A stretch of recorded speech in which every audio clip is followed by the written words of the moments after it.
Oh, little dreamers, and welcome back to our special story time.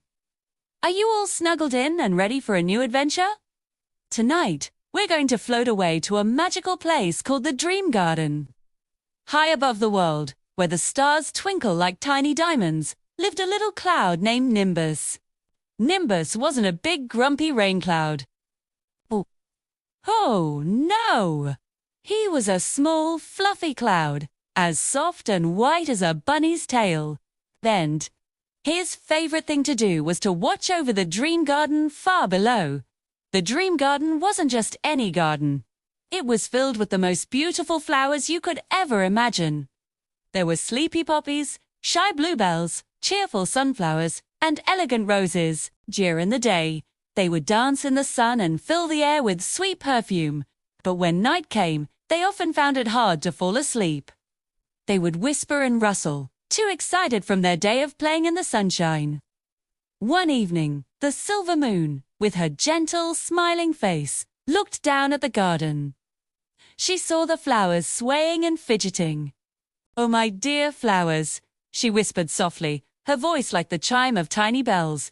"You must rest so you can be bright and beautiful tomorrow." But the flowers just couldn't settle down. The sunflowers were still trying to catch the last bit of light, and the roses were chatting about the busy bees they had met.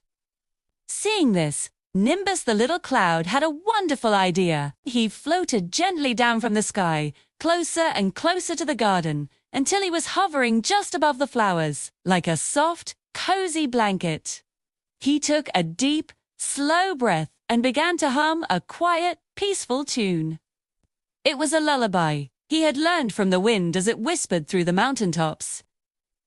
As Nimbus hummed, something magical began to happen. From his fluffy edges, tiny, shimmering droplets of sleepy dust began to fall. It wasn't rain. It was something much more special.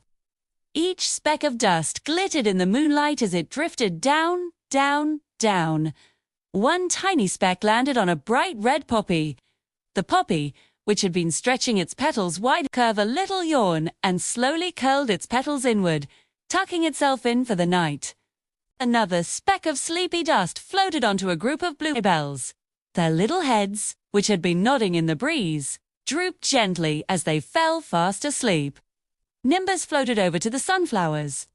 They were trying their best to stay awake, but as the sparkly dust settled on their big yellow faces, their heavy heads began to bow. Soon, they were all snoozing peacefully. Even the chatty roses grew quiet, their petals closing up like they were whispering one last good night before drifting off to dreamland. The whole garden grew still and quiet, bathed in the soft glow of the silver moon. Nimbus smiled. He had helped his flower friends find their rest. Free, puffed himself up proudly and floated back up into the night sky, taking his place beside the twinkling stars. The moon smiled down at him. "Thank you, little Nimbus," she said. "You are the kindest cloud in the whole sky." And in the dream garden, all the flowers slept soundly, dreaming sweet dreams of sunshine and gentle breezes. All thanks to the sleepy cloud and his magical lullaby. Now's time for you to close your eyes, just like the flowers in the garden. May your dreams be as sweet and peaceful as theirs. Good night, my little dreamers. Sleep tight. Thank you for joining me on this dreamy journey. If you enjoyed our story, please give it a little thumbs up and subscribe for more bedtime adventures. Sweet dreams!